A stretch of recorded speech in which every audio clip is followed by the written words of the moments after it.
Halo pemirsa dimanapun Anda berada, berjumpa lagi dengan program yang menghadirkan informasi seputar dinamika parlemen di Indonesia, yaitu dari Kompleks Parlemen. Selama 1 jam ke depan, kami akan menghadirkan informasi seputar lembaga legislatif yang ada di Kompleks Parlemen Senayan, yakni MPR RI, DPR RI, dan DPD RI. Bersama saya Elvi Tasya dan rekan saya. Saya Zai Ulbar dan langsung saja pemirsa, berikut adalah beragam berita yang telah kami himpun dari Kompleks Parlemen.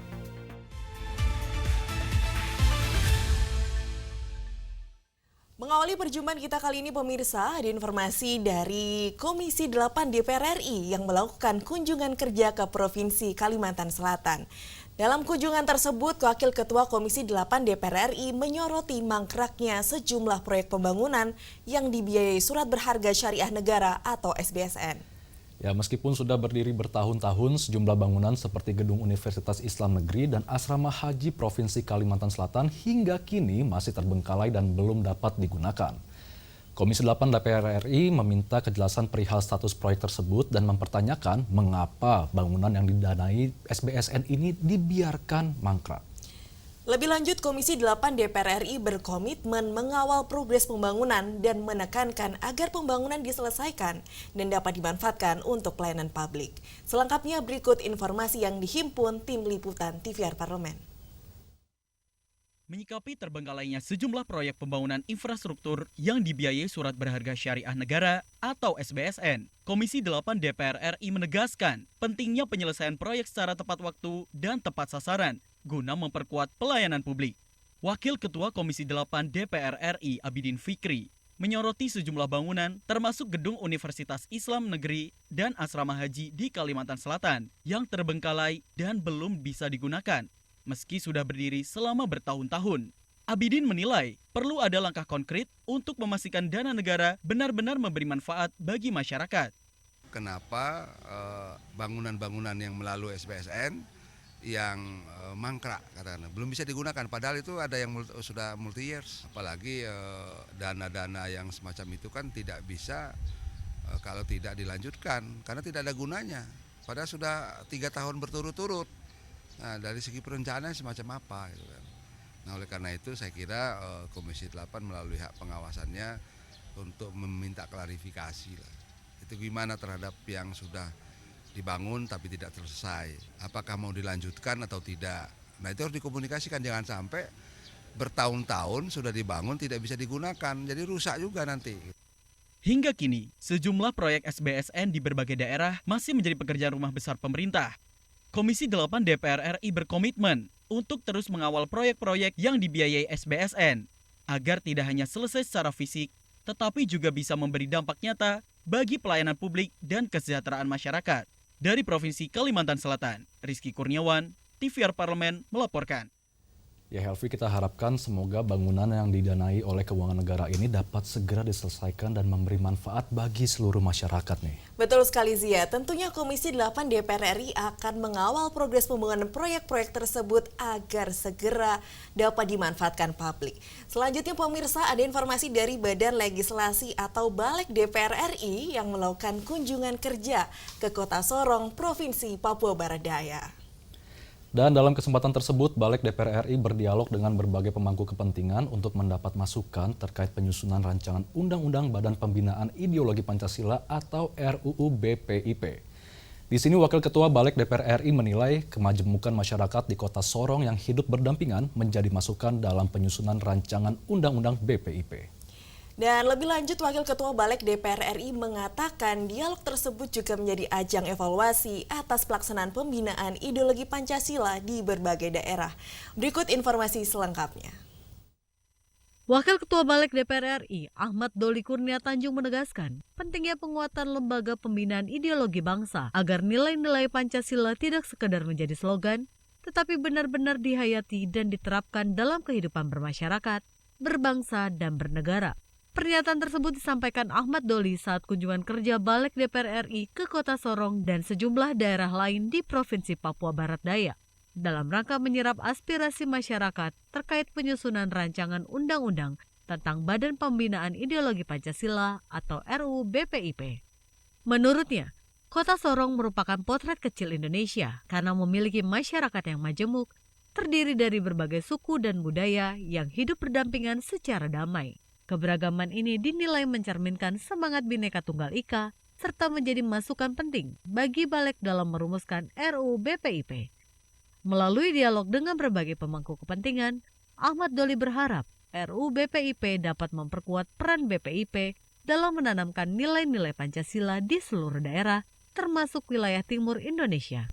Bahwa Sorong, Papua ini ya sangat Indonesia karena hampir seluruh suku bangsa yang ada di Indonesia ini ada di kota Sorong, ada di Papua gitu. Nah, tentu ini menjadi salah satu cerminan ya penerapan nilai-nilai Pancasila. Bagaimana mereka membangun kerukunan, terus kemudian toleransi, ya, saling menghargai, menghormati gitu. Dari Sorong, Papua Barat Daya, Julian, TVR Parlemen melaporkan. Ya tentunya penanaman nilai-nilai Pancasila sebagai ideologi bangsa ini memang sangat penting nih Helvi. Sebagai perekat pemersatu bangsa Indonesia yang beraneka ragam suku, agama, ras, dan juga budayanya. Sepakat sekali Zia, apalagi di tengah gempuran budaya asing yang sangat mudah diakses di era digital, ideologi bangsa ini menjadi pijakan yang menjadi identitas bangsa kita. Dan pemirsa, beralih ke berita selanjutnya, datang dari pimpinan DPR RI yang melakukan audiensi dengan Asosiasi Kepala Desa seluruh Indonesia untuk membahas implementasi program prioritas pemerintah di desa-desa. Dan pimpinan DPR RI berdialog dengan Asosiasi Kepala Desa terkait pelaksanaan program makan bergizi gratis dan Koperasi Desa Merah Putih. Segala masukan dari para kepala desa akan dibahas lebih lanjut bersama dengan pemerintah untuk mendapat solusi terbaik nih terhadap permasalahan di desa. Untuk selengkapnya berikut liputannya. Dalam rangka menyukseskan program prioritas pemerintah, DPR RI terus menyerap aspirasi publik melalui dialog dengan berbagai elemen masyarakat. Salah satunya melalui audiensi dengan Asosiasi Kepala Desa seluruh Indonesia yang membahas pelaksanaan program makan bergizi gratis dan Koperasi Desa Merah Putih. Wakil Ketua DPR RI, Sufmi Dasko Ahmad, mengungkapkan dukungan aksi terhadap program Astacita Presiden, khususnya program MBG dan pembentukan Koperasi Desa Merah Putih. Dukungan tersebut disertai sejumlah masukan yang diharapkan dapat memperlancar implementasi program pemerintah di tingkat desa. Ia menyampaikan berbagai aspirasi yang disampaikan pihak aksi. Di antaranya, pelibatan pemerintahan desa dalam program MBG dan kendala pembangunan gerai koperasi di desa. Ya, jadi tadi mereka kemudian yang pertama-tama menyatakan dukungan terhadap program Astacitanya Presiden, menyatakan dukungan terhadap program MBG dan menyatakan dukungan terhadap koperasi desa. Oleh karena mereka mendukung, maka anggota Asosiasi Kepala Desa seluruh Indonesia ini diharapkan bisa dapat mensukseskan program-program tersebut. Antara lain memang masukan mengenai masalah percepatan pengadaan tanah untuk membangun gerai koperasi. Sufmi Dasko menegaskan, DPR RI dan pemerintah akan membahas lebih lanjut masukan dari aksi untuk mencari solusi terbaik dalam penyelesaian masalah pengadaan tanah desa, sehingga percepatan pembangunan gerai koperasi di desa dapat realisasi. Zikri dan Yasser Torinus, TVR Parlemen, melaporkan.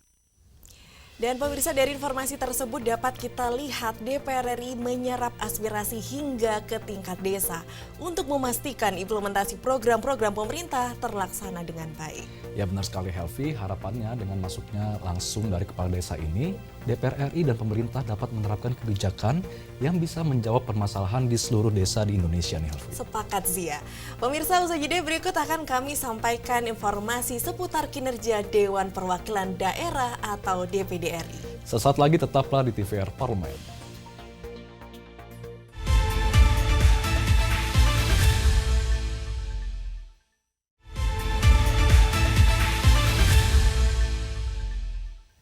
Pemirsa TVR Parlemen, kalau di segmen sebelumnya telah kita simak beragam berita dari DPR RI, kini kita simak kabar terbaru dari Dewan Perwakilan Daerah atau DPD RI. Ada informasi terbaru apa nih dari DPD RI? Iya Zia, dalam rangkaian HUT DPD RI ke-21 untuk pertama kalinya DPD RI menggelar ajang Duta DPD RI. Dilaksanakan di Gedung Balai Sudirman, Jakarta, Duta DPD RI 2025 menjadi sebuah ajang penghargaan bagi generasi muda Indonesia hebat yang merupakan perwakilan dari 38 provinsi di Indonesia. Para peserta menjalani rangkaian karantina, penilaian dan penjurian yang mencapai puncaknya pada malam grand final Duta DPD RI pada tanggal 3 November yang lalu. Dalam sambutannya, Ketua DPD RI Sultan B. Najamuddin mengungkapkan kehadiran Duta DPD RI adalah langkah inovatif untuk memperluas jangkauan lembaga dalam menangkap aspirasi masyarakat di kalangan muda, khususnya di kalangan generasi Z. Pemirsa, gelaran Duta DPD RI 2025 ini menjadi pemicu semangat baru bagi anak muda untuk lebih peduli terhadap perkembangan daerah dan berpartisipasi dalam proses demokrasi politik di Indonesia. Selengkapnya berikut informasi yang kami himpun dari DPD RI. Dewan Perwakilan Daerah Republik Indonesia menggelar malam puncak Grand Final Duta DPD RI 2025 sebagai rangkaian HUT ke-21 DPD RI yang bertujuan menjaring putra-putri terbaik daerah sebagai jembatan aspirasi bertempat di Balai Sudirman, Jakarta Selatan. Kandidat dari Provinsi Aceh, Irhamni Malika, dan kandidat dari Provinsi Jawa Timur, Ahmad Farezi Putra, terpilih menjadi Duta DPD RI 2025 pada gelaran yang pertama. Ketua DPD RI Sultan B. Najamuddin menyampaikan bahwa program Duta DPD RI adalah bagian dari komitmen lembaga untuk memperkuat peran daerah dalam pembangunan nasional. Ia menambahkan para duta akan menjadi agen literasi konstitusi dan penyambung suara daerah dari lapisan generasi muda Indonesia. Malam ini untuk adik-adikku, untuk sahabat-sahabatku, seluruh duta yang mewakili dari Aceh sampai ke Papua yang tadi sudah tampil di depan, ini malam bukan hanya sekedar ajang kompetisi. Malam ini bagian dari panggung sahabat-sahabatku semua, adik-adikku semua, dalam rangka menunjukkan bahwa mimpi untuk maju, mimpi untuk berkontribusi, mimpi untuk menjadi terbaik itu tidak ada lagi sekarang. Semua berhak punya mimpi yang sama besarnya di seluruh Indonesia. Makanya kami buat acara Malam Duta DPD.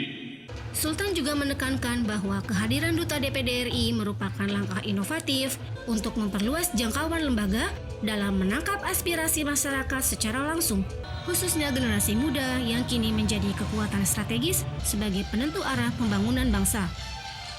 Malam puncak Grand Final Duta DPD RI 2025 menjadi momen pengukuhan para duta terpilih yang siap mengemban tugas mulia ini, menjadi pemicu semangat baru bagi anak muda untuk lebih peduli terhadap perkembangan daerah dan partisipasi dalam proses demokrasi. Indah Fajar, Adi Nugroho, Tim Liputan DPD RI melaporkan dari Jakarta.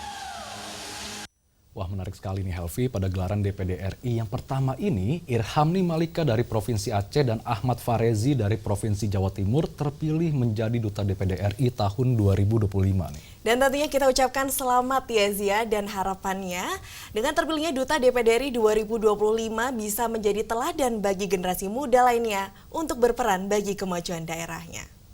Dan pemirsa, informasi selanjutnya datang dari Komite 4 DPD RI yang mengadakan rapat kerja dengan Menteri Keuangan Purbaya Yudisadewa. Dan dalam rapat tersebut, DPD RI mengapresiasi langkah Kementerian Keuangan dalam memperkuat efisiensi pengelolaan fiskal. DPD RI juga mengapresiasi langkah Purbaya dalam memperbaiki tata kelola transfer ke daerah guna mewujudkan keadilan keuangan nasional. Dan pemirsa, melalui kebijakan lebih terukur dan berbasis kinerja, DPD RI menilai pemerintah tengah berupaya menjaga keseimbangan antara stabilitas fiskal nasional dan pemerataan pembangunan di daerah. Berikut informasi yang dihimpun dari DPD RI. Dewan Perwakilan Daerah Republik Indonesia mengapresiasi langkah Kementerian Keuangan dalam memperkuat efisiensi pengelolaan fiskal dan memperbaiki tata kelola transfer ke daerah guna mewujudkan keadilan keuangan nasional. Dalam rapat kerja Komite 4 DPD RI dengan Menteri Keuangan Purbaya Yudisadewa di Kompleks Parlemen Jakarta, Wakil Ketua DPD RI Tamsil Lindrung menyampaikan bahwa DPD RI akan terus mendukung upaya pemerintah memperkuat kebijakan fiskal yang sehat dan berkeadilan. Menurutnya, sinergi antara DPD RI dan Kementerian Keuangan sangat penting agar kebijakan pusat dapat berjalan efektif di tingkat daerah. Tadi saya berbincang-bincang dengan Pak Wamen tentang defisit kita.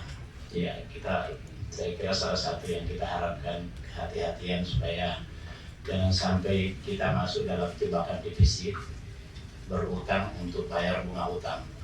Pada rapat kerja tersebut, Komite 4 DPD RI menyampaikan dukungan terhadap semangat reformasi fiskal yang dilakukan pemerintah melalui implementasi Undang-Undang Hubungan Keuangan antara pemerintah pusat dan pemerintah daerah. Ia menilai kebijakan tersebut menjadi fondasi penting dalam memperkuat otonomi daerah, memperbaiki tata kelola keuangan, serta meningkatkan transparansi antara pusat dan daerah. Pada rapat kerja tersebut, para anggota DPD RI menyampaikan pandangan terhadap langkah pemerintah dalam menjaga keseimbangan fiskal nasional, sekaligus menyampaikan pandangan terkait kebutuhan daerah masing-masing. Kinanti Sekar, Beni Yolanda, Tim Liputan DPD RI melaporkan dari Senayan, Jakarta. Kita tunggu saja nih Helvi, dampak dari kebijakan Menteri Keuangan Purbaya ini semoga mampu menaikkan pertumbuhan ekonomi nasional. Benar sih ya, kita harapkan kebijakan pemerintah juga lebih memberi perhatian bagi pemerataan pembangunan daerah. Dan pemirsa, usai jeda sejenak, kita akan kembali dengan berita menarik lainnya dari DPD RI. Untuk itu tetaplah di TVR Parlemen.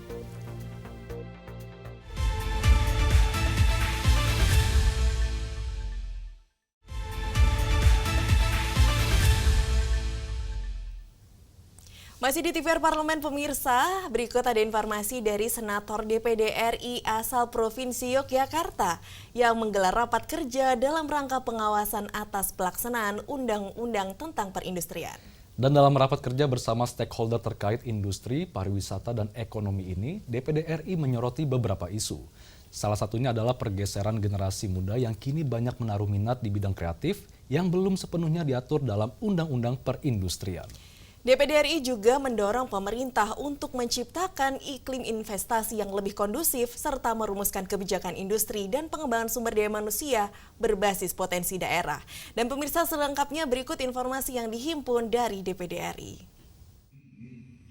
4 anggota Dewan Perwakilan Daerah Republik Indonesia Daerah Istimewa Yogyakarta, yaitu Gusti Kanjeng Ratu Hemas, Yasinta Sekarwangi Mega, Ahmad Syauki Suratno, dan Hilmi Muhammad, menggelar rapat kerja dalam rangka pengawasan atas pelaksanaan Undang-Undang Nomor 3 Tahun 2014 tentang perindustrian. Mereka mendorong pemerintah untuk menciptakan iklim investasi yang lebih kondusif, merumuskan kebijakan industri sesuai potensi daerah, serta pengembangan sumber daya manusia berbasis potensi daerah. Tadi mainly yang kita bahas itu utamanya dalam industri adalah terkait SDM, pengembangan SDM terutama di generasi Z ke bawah ya. Bagaimana ini menjadi suatu tantangan karena pasarnya nih berubah, minat teman-teman Gen Z ke bawah ini juga berubah. Yang mungkin awalnya dulu suka dengan industri yang padat, tapi sekarang bergeser ke kreatif, masuk ke perfilman, lagu, kesenian, dan lain sebagainya yang menurut kami itu belum sepenuhnya dibahas dalam Undang-Undang Nomor 3 Tahun 2014 tadi. Rapat kerja dihadiri oleh perwakilan dari Dinas Perindustrian dan Perdagangan DIY, Dinas Pariwisata DIY, Balai Diklat Industri Yogyakarta, Kamar Dagang dan Industri DIY, serta Gabungan Industri Pariwisata Indonesia DIY. Seluruh masukan yang diterima anggota DPD RI DIY akan dimasukkan sebagai materi pembahasan Komite 4 dengan stakeholder di Jakarta. Adi Nugroho, Intan Fitria melaporkan dari Daerah Istimewa Yogyakarta. Ya, kalau kita cermati nih Helvi, di Yogyakarta dan di daerah lainnya masih didominasi oleh industri skala kecil dan menengah. Dan faktanya sektor industri kecil inilah yang menjadi tulang punggung ekonomi di daerah. Benar sekali Zia. Maka dari itu penguatan industri di daerah ini sangat penting karena justru dari industri-industri kecil inilah yang menjadi fondasi ketangguhan industri nasional.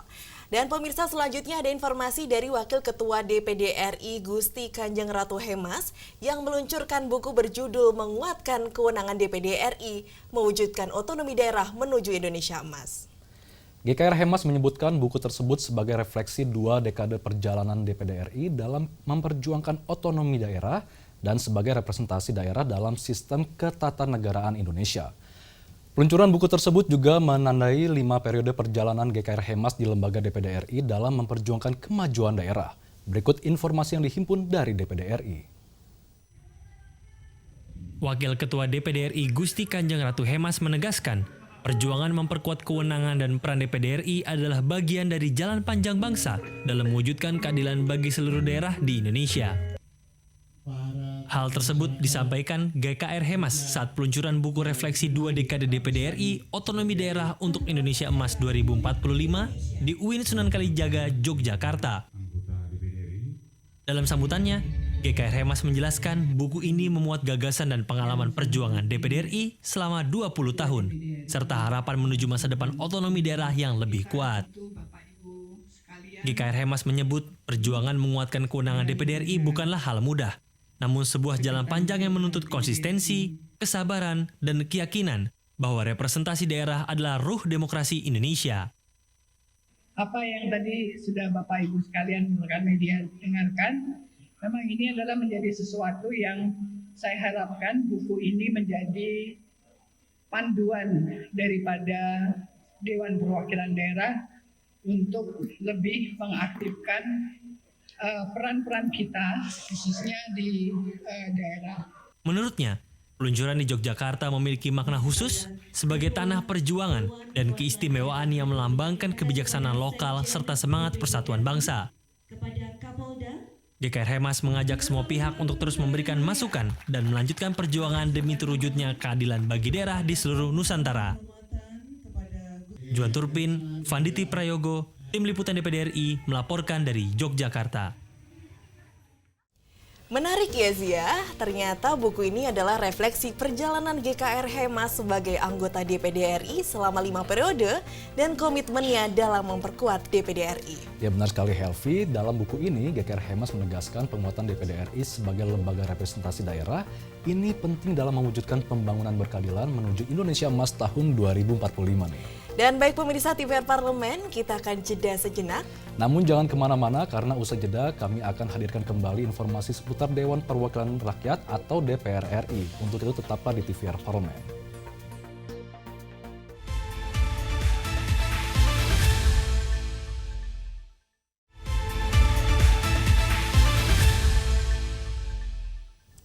Terima kasih Anda masih menyaksikan dari Kompleks Parlemen dan pemirsa, kelangkaan BBM jenis solar di Manokwari, Papua Barat menjadi sorotan Komisi 12 DPR RI. Dan dalam inspeksi mendadak ke salah satu SPBU di Manokwari, Komisi 12 DPR RI mendapati antrian panjang akibat keterbatasan kuota harian BBM solar. Untuk itu Komisi 12 DPR RI mendesak pemerintah daerah untuk segera mengajukan usulan ke BPH Migas untuk melakukan penambahan kuota solar. Guna menekan kelangkaan solar, Komisi 12 DPR RI juga mendesak pemerintah daerah serta seluruh stakeholder terkait untuk memperketat pengawasan penyaluran BBM. Selengkapnya mari kita simak informasi berikut ini. Menyoroti persoalan keterbatasan kuota bahan bakar minyak jenis solar dalam perharinya di Papua Barat, Komisi 12 DPR RI meminta stakeholder terkait membuat langkah cepat agar distribusi solar dapat menjangkau masyarakat secara merata. Dalam kunjungan kerja ke Papua Barat, anggota Komisi 12 DPR RI Syarif Fasa menemukan antrian yang terjadi disebabkan alokasi kuota solar untuk satu SPBU yang hanya diberikan sebesar 10 kiloliter per harinya dan ditambah hanya 2 dari 6 SPBU yang dapat menyalurkan solar. Ia meminta pemerintah daerah berperan aktif menyelesaikan persoalan ini dengan mengajukan usulan ke BPH Migas dalam peningkatan kuota solar sehingga tidak menimbulkan antrian panjang yang dapat berdampak pada stabilitas ekonomi di Papua Barat. Kami minta kepada Bupati setempat, yaitu Bupati Manokwari, Pemkab untuk membuat surat kepada Gubernur, nanti Gubernur membuat surat kepada BPH Migas untuk meminta tambahan kuota. Kuota itu apa? Misalnya jumlah SPBU yang tadinya 2 jadi ditambah 1 menjadi 3 untuk menyalurkan solar. Kemudian kuotanya dari 10 KL per hari menjadi 15 KL per hari untuk 3 SPBU nanti. Nah, nanti surat itu ditujukan kepada BPH Migas dan kami akan mengawalnya kepada BPH Migas nanti. Dan kami sudah komunikasikan, sudah menjadi catatan BPH Migas. Itu.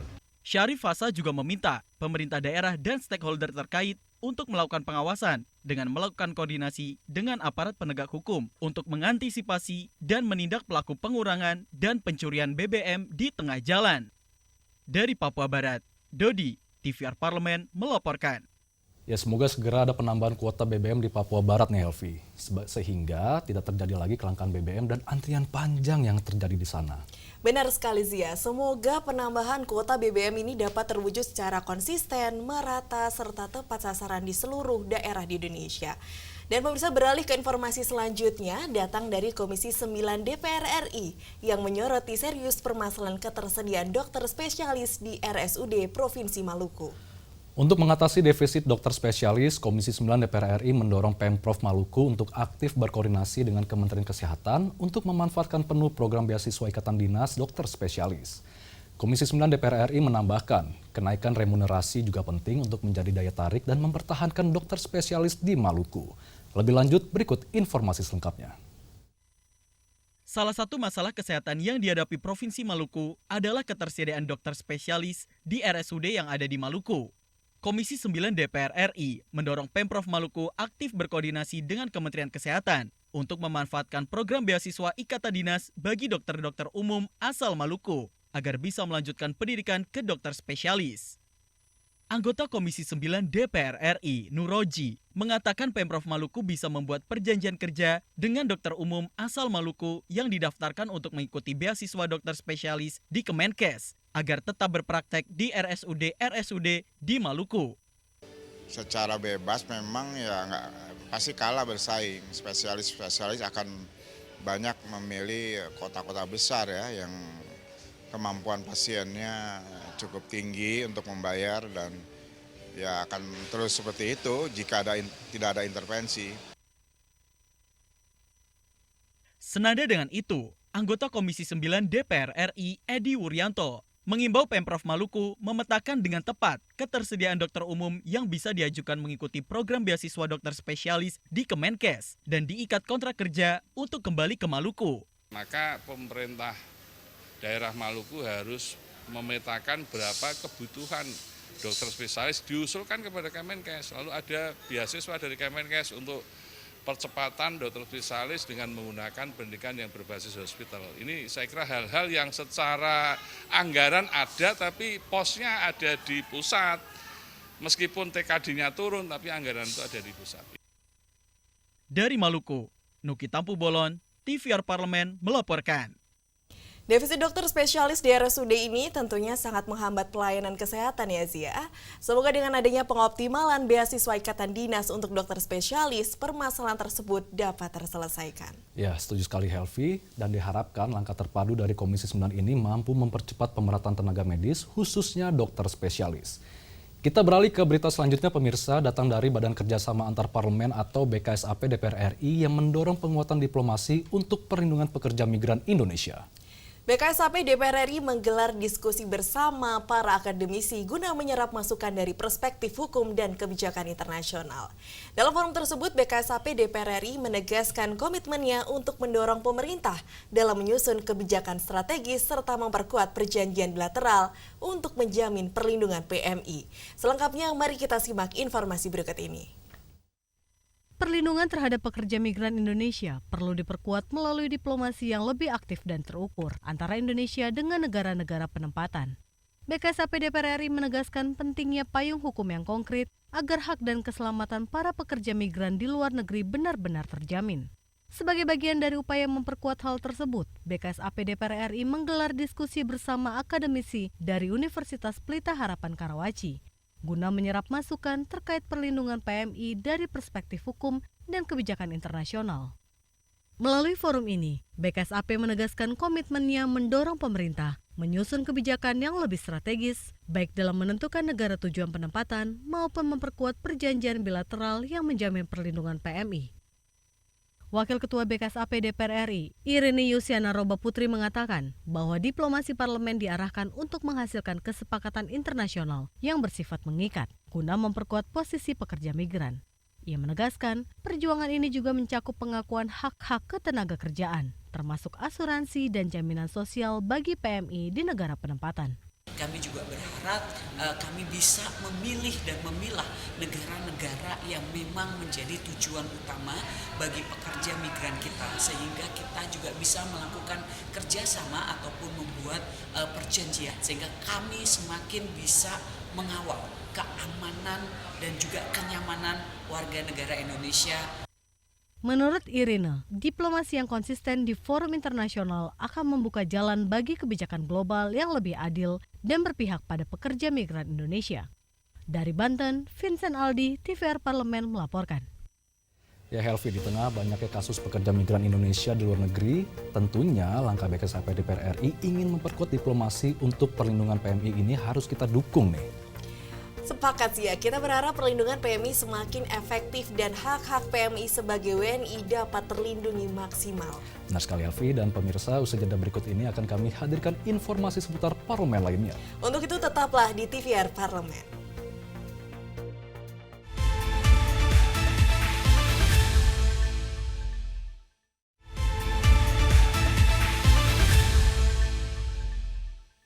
Masih dari Kompleks Parlemen, pemirsa, informasi parlemen kali ini datang dari Komisi 4 DPR RI yang mendorong penguatan pertanian dan peternakan bagi transmigran di Papua.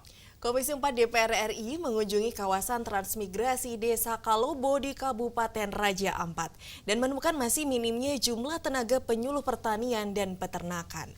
Untuk itu Komisi 4 DPR RI mendorong penambahan tenaga penyuluh pertanian dan peternakan untuk mendampingi para transmigran agar dapat sejahtera dengan usaha bertani dan memelihara ternak. Dalam kunjungan tersebut, Komisi 4 DPR RI juga meminta mitra kerja untuk memberi bantuan berupa pupuk, benih padi, obat-obatan, dan vitamin ternak hingga peralatan peternakan dan pertanian. Selengkapnya berikut liputan tim TVR Parlemen. Saat ini tenaga penyuluh pertanian dan dokter hewan di wilayah transmigrasi Desa Kalobo, Pulau Salawati, Kabupaten Raja Ampat masih minim dalam mengelola ternak dan lahan pertanian secara produktif dan berkelanjutan. Untuk itu Komisi 4 DPR RI mendorong penambahan tenaga penyuluh sebagai pendampingan tenaga teknis agar masyarakat mampu mengelola ternak dan lahannya dengan baik. Anggota Komisi 4 DPR RI Robert Kardinal menyebut, kawasan transmigrasi di daerah tersebut telah berkontribusi membangun wilayah timur Indonesia sejak awal tahun 1980. Namun dukungan pemerintah diharapkan mampu melanjutkan keberhasilan tersebut dengan memperkuat kesejahteraan transmigran, khususnya melalui dukungan sektor pertanian dan peternakan. Mereka kurang ada penyuluhan, jadi mereka memelihara sapi-sapi itu secara alami saja begitu. Jadi sapinya kan kurus kecil-kecil dan berkembangnya juga lambat. Kurang mesti kita siapkan penyuluh yang benar-benar bagus supaya bisa mengajari mereka terus-menerus supaya bisa menghasilkan yang ini. Sapi-sapi tadi itu dari tahun 82. Dan dulu namanya bantuan presiden. Sekarang mereka berkembang sampai sekarang itu. Tentu kita saya akan adakan permintaan kepada Kementerian Pertanian yang tadi kebetulan ada Dirjen PKH hadir untuk beliau harus siapkan.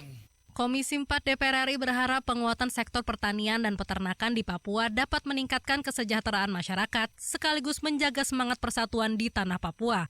Dalam kesempatan ini, Komisi 4 DPR RI bersama mitra kerja juga memberikan bantuan 4 ton pupuk Ponska Plus, 2.175 kg benih padi, obat-obatan hama, peralatan inseminasi, obat-obatan dan vitamin ternak, serta alsintan. Dari Provinsi Papua Barat Daya, Fitian Aunila, TVR Parlemen melaporkan.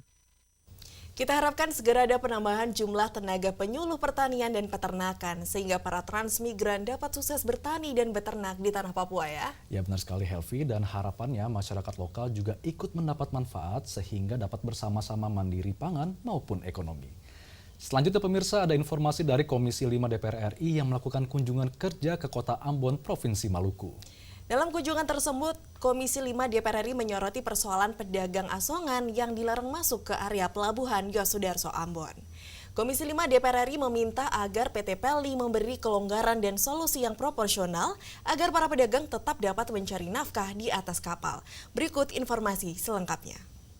Larangan masuk pedagang asongan di area pelabuhan Yosudarso Ambon menjadi salah satu pembahasan Komisi 5 DPR RI saat kunjungan kerja reses ke Maluku. Masyarakat Ambon yang berprofesi sebagai pedagang asongan bahkan menyampaikan protes terhadap larangan itu kepada Gubernur Maluku, sebab area pelabuhan merupakan harapan ekonomi bagi para pedagang asongan. Mengetahui kondisi ini, anggota Komisi 5 DPR RI Saadia Uluputi berpendapat, PT Pelni sebagai pihak berwenang perlu memberikan solusi bagi eksistensi pedagang di atas kapal. Menurutnya, PT Pelni dapat mengakomodir kebutuhan ekonomi para pedagang melalui pembangunan kios khusus ataupun merelaksasi aturan berjualan. Oleh pihak KSO di sini bahwa ada larangan penumpang untuk ada larangan pedagang asongan berjualan di atas kapal. Nah, kami tadi menyampaikan agar ada relaksasi agar tidak terjadi pemutus mata rantai penghidupan kehidupan dan memberikan ruang ataupun kesempatan untuk pedagang asongan bisa berjualan kembali. Nah, itu juga menjadi salah satu kesimpulan rapat yang tadi disampaikan oleh pimpinan komisi. Mudah-mudahan dalam waktu-waktu yang ke depan kami juga akan lebih intens lagi berkomunikasi dengan pihak PT Pelni agar dibuka lagi kesempatan kepada pedagang asongan untuk bisa berjualan. Di sisi lain, PT Pelni menegaskan larangan bagi pedagang asongan berjualan di atas kapal Pelni bukanlah aturan baru. Aturan ini bertujuan menjaga kenyamanan dan keamanan penumpang selama perjalanan laut. Namun Komisi 5 DPR RI meminta aturan ini dibuat proporsional, menyesuaikan kebutuhan berjualan para pedagang asongan, sehingga roda ekonomi masyarakat tetap berjalan. Dari Ambon, Maluku, Akbar Prakoso, TVR Parlemen melaporkan. Ya, semoga segera ada solusi yang tepat dan proporsional nih Helvi, agar para pedagang tetap dapat mencari nafkah di atas kapalnya. Sepakat sih ya. Namun tentunya dengan tetap menjaga keamanan, ketertiban, dan kenyamanan di atas kapal. Beralih ke informasi selanjutnya, pemirsa, datang dari Komisi 10 DPR RI yang mendorong pemerintah untuk segera mempercepat program revitalisasi sekolah di seluruh Indonesia. Dalam kunjungannya ke beberapa wilayah di tanah air, Komisi 10 menemukan banyak sekolah yang membutuhkan perbaikan ataupun pembangunan. Untuk itu, Wakil Ketua Komisi 10 DPR RI meminta pemerintah untuk segera menjalankan revitalisasi sekolah yang masuk dalam program prioritas pemerintah. Selain itu, Komisi 10 juga meminta agar pemerintah menyiapkan alokasi anggaran yang memadai agar dapat membiayai revitalisasi sekolah secara menyeluruh. Selengkapnya berikut informasi yang dihimpun Tim Liputan TVR Parlemen. Komisi 10 DPR RI mendorong pemerintah dapat segera merealisasikan program revitalisasi berkaca dari banyaknya sekolah di berbagai wilayah di Indonesia yang mengalami kerusakan dan tidak layak digunakan.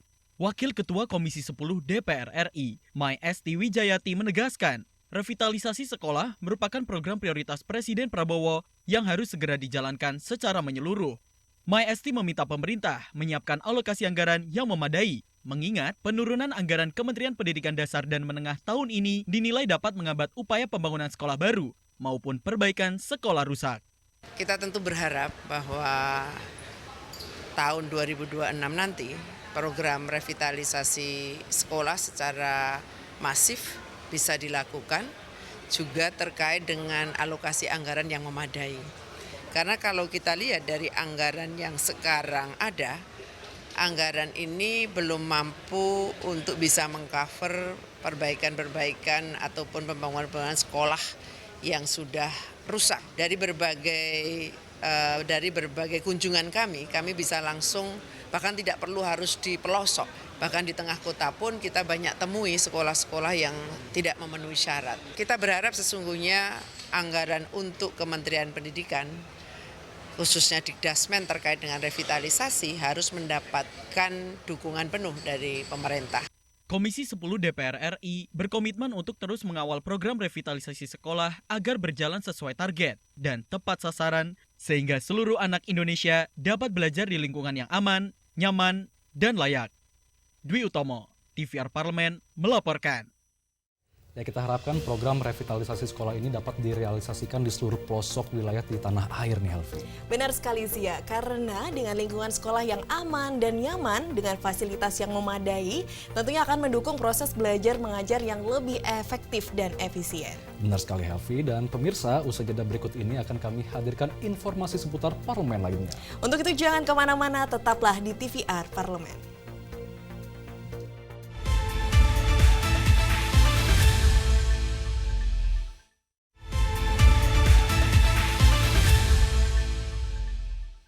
Masih dari Kompleks Parlemen, pemirsa, kali ini ada informasi dari Komisi 7 DPR RI yang mendorong pemerintah untuk menciptakan iklim industri yang sehat. Komisi 7 DPR RI menyoroti pemutusan hubungan kerja atau PHK massal yang terjadi di sejumlah sektor industri di tanah air.